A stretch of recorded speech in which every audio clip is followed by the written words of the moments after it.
Εσείς και στον επίλογο.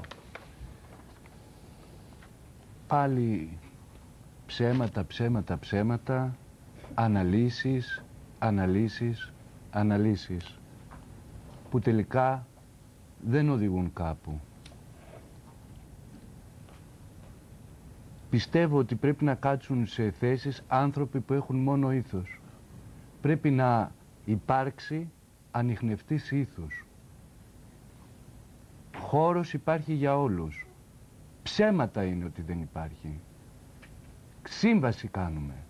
Και μετά καθόμαστε και αναλύουμε τη σύμβαση που έχουμε κάνει. Συνέχεια αναλύουμε. Και ξανά εφησυχάζουμε και πάμε πάλι σαν τα πρόβατα στο μαντρί. Ανίχνευση ήθους.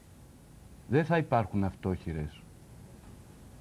Ο Μάριος θα ζει συνέχεια αν υπάρξει ανιχνευτής ήθους. Θα πρότεινα από αυτή την εκπομπή να φτιάξουμε ένα χώρο αποτοξίνωσης με το όνομα Μάριος, που να είναι πραγματικός χώρος αποτοξίνωσης και να αποτοξινωθούμε κι εμείς.